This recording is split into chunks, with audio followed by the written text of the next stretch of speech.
ang maliwanag, dating Presidente Digong. Nako, ay ito ang sinapit. Hindi pala ito. Nahuli ng ICC, Interpol at ng PNP.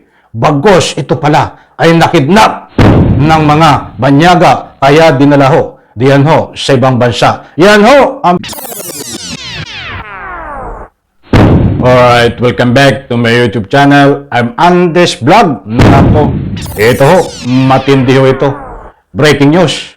Nako, ay dating Presidente Digong nakidnap at hindi ho naaresto. Iyan ho ang isiniwalat nitong kasalukuyang Vice Presidente, ang kanyang anak na si Sara Duterte. Nako, ay matindi ho ito. Kumusta po kayo? Bago tayo magpatuloy, naniniwala po ba kayo na itong si dating Presidente Digong ay nakidnap at hindi ho naaresto? Katulad ho ng sinasabi ni Sara Duterte. Dahil galit na galit ho si Sara Duterte, ang kanyang anak, kinidnap daw ang kanyang ama ng mga banyaga, hindi daw ho naaresto. Nako, yan pong lahat mga kaibigan. Kapag mayroon po kayong pagkakataon, inaanyayahan ko po kayong patapusin, panoorin ang vlog na ito. Nako, napakarami nyo pang matutuklasan. Ay matindi ho ito. Shoutout po sa lahat, mga mahal kong taga-subaybay. Ito ho, at ibabahagi ko po sa inyo. Itong kumakalat na mainit na usapin na itong dating Presidente Digong ay nakidnap at hindi naaresto. Sino po ang may sabi? At bakit ho ito nangyari, mga kaibigan? Para po sa lubos, inyo pong pangunawa, ito ho, at ibabahagi ko po sa inyo, mga mahal kung taga-subaybay. Ito ho. Good morning, Yusek. Sa ambush interview po kagabi ni VP Sara, binanggit yan na yung pag-aresto kay dating Pangulong Rodrigo Duterte is parang state kidnapping daw po. Any reaction from the palace? Nako, ayan po mga kaibigan, ibinahagi ko po sa inyo. Ito po ay ang may sabi na at kinukunan po natin ng anumang reaksyon ay ang Malacanang.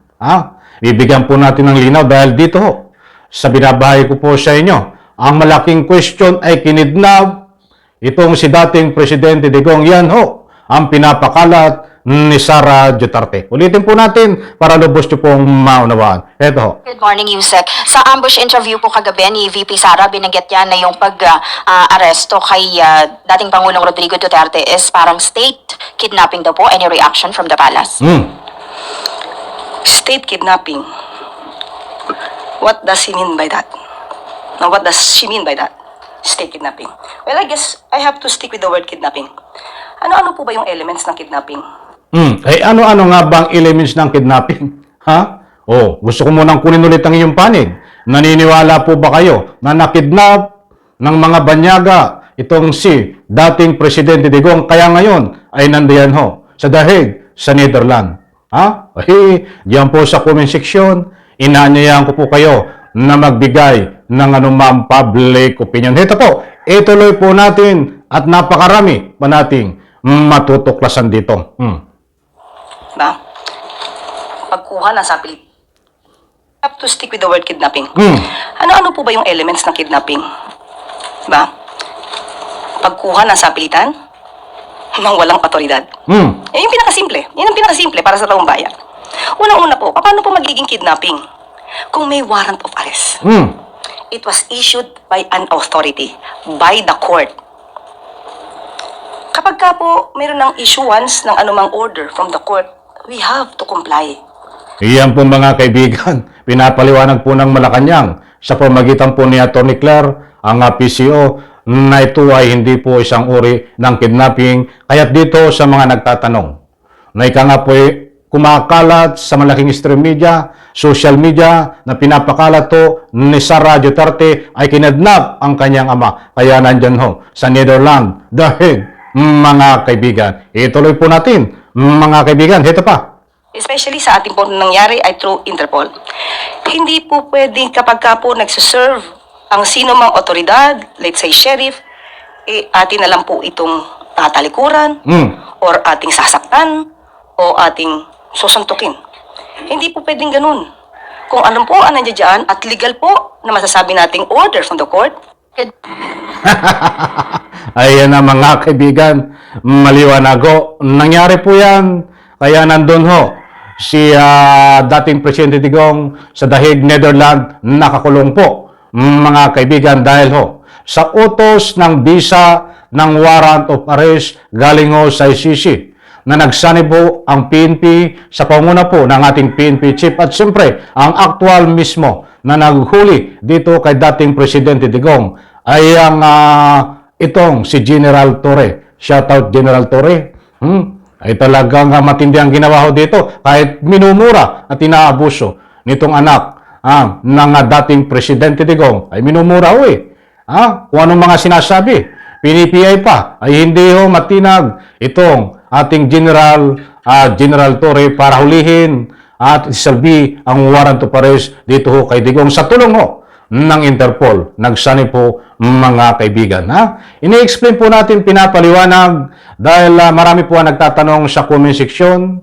Marami ho ang nagbibigay ng kanilang opinion na katulad ho ng pinapakalat ni Sara Duterte, katulad ho ng pinapakalat ng tagasunod ni Sara Duterte ni Digong na illegal, inabuso itong si Digong at kinidnapa. Yun ang matindi. At pinaliwanag naman dito ni Atty. Claire, pinaliwanag ho ng Malacanang na hindi po uri ng isang kidnapping yan.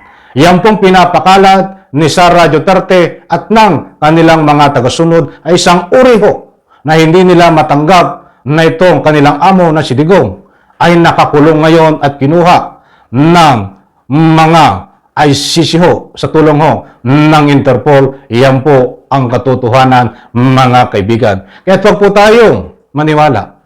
Okay lang po na tayo magtanong. Magkasabay po ng ating pagtatanong ay malilinawan na legal ang aksyon para hulihin si dating Presidente Digong at hindi po kinidnap mga mahal kung taga-subaybay. Any reaction? Diyan po sa comment section, inaanyayahan ko po kayong magbigay ng anumang public opinion. Malaya po kayo. Bashers man o hindi, wala pong problema dito sa aking maliit na YouTube channel.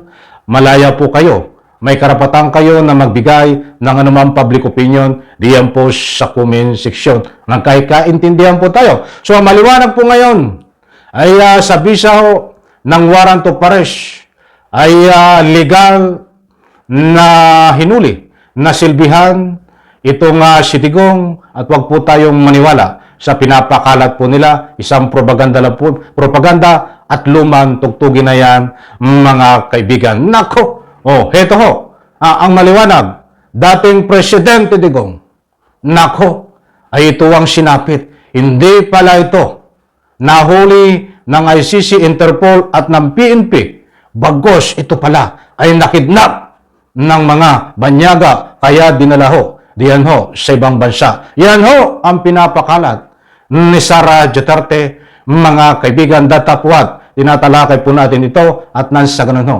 malinawan po tayo. Dahil malawak ho, malawak ang tinatakbo ng social media, malawak ang tinatakbo ng malaking stream media. Kaya doon po sa mga nagtatanong, pawang fake news, hindi nila matanggap, kaya gumagawa ho sila ng kasiraan sa gobyerno na hindi na po tayo magtataka. Na yan ho ay talagang mangyayari dahil sanay na ho sila na gumawa ng anumang kwento na ikangapoy hindi na paniniwalaan.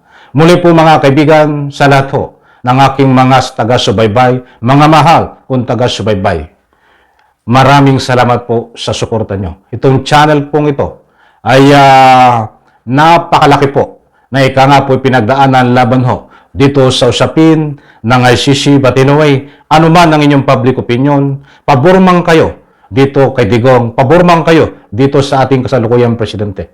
Yan pong lahat ay nire-respeto ko.